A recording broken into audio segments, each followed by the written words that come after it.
So that's what's going to happen, guys. Let's go now to, and once again, here you get, David Lemieux. Boy, the way he looked, man, he's going to decapitate Triple G.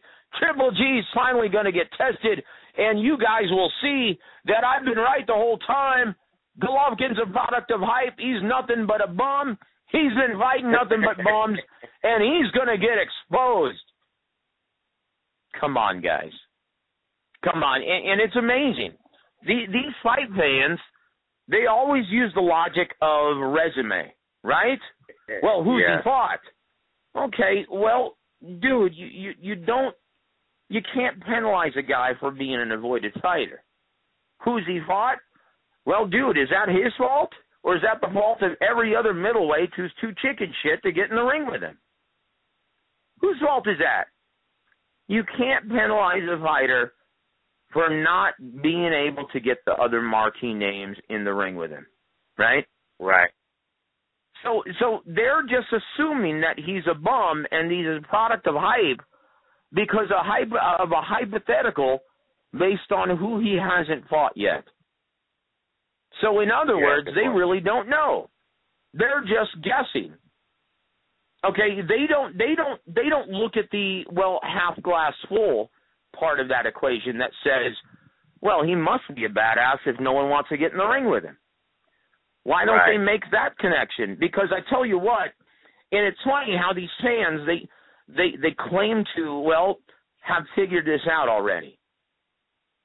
But on the other hand, everyone within the boxing community, right? Trainers, fighters, managers, promoters, everyone who knows the fight game and is very close to these fighters, they all insist that Triple G, Gennady Golovkin, is the genuine article.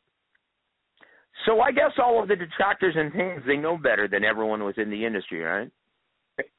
Is that what it boils down to, Rodney?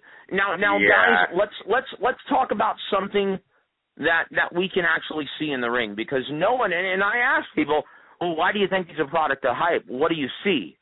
Don't refer to the resume, because that's the resume is not indicative of your stature if you're an avoided fighter. Okay, because resumes are based and built on opportunities. Okay, and that's solely dependent on your affiliation with network, your affiliation with a promoter, your affiliation with an advisor. Okay, that's what gives you the opportunities, right? And if you don't have those things, or if you're an avoided fighter, well, you're not going to have a great resume, right? That's just the way it goes.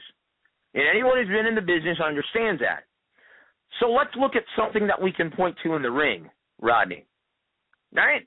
You look at a guy who has over 300 amateur fights, who's a silver medalist in the Olympics, so even before turning pro, he has a deep amateur pedigree, very good technical boxer puncher, right? Can we assume that, right? We can say that by his amateur pedigree, right? So he starts training with Abel Sanchez at Big Bear, right? And the first thing that Abel says, well, you're deficient in the inside. So what we're going to teach you, because you're going to be a small-sized middleweight, you're going to have to learn to cut off the ring, close the distance, and be able to work on the inside. Well, over the past 5 years, that's exactly what he's working at. And Freddie Roach, right? Yeah, I think he knows a little something about boxing. Freddie Roach actually insists that he has the best footwork in boxing. Yeah. Gennady Golovkin is the very best at closing the distance, cutting off the ring proficiently, okay, and whooping your ass once he gets there. Oh, yeah, and Rodney, also, don't forget to mention that he has world-class power.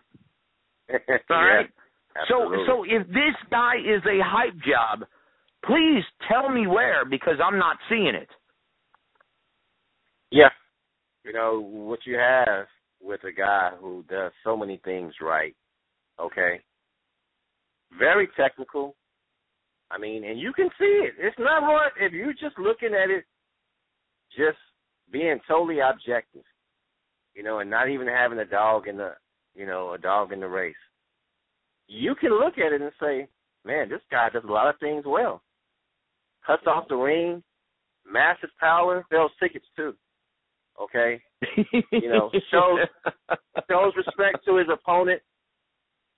shows class, able to, a lot of things this guy does right, that you can see, and that's on full display.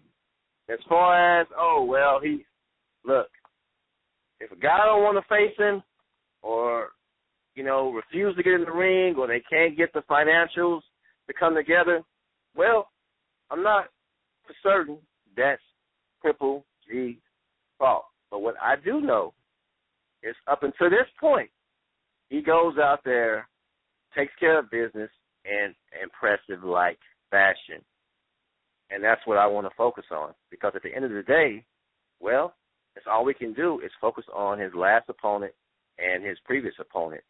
And they always say, you're only good as your last effort. Well, his last effort was pretty damn good to me.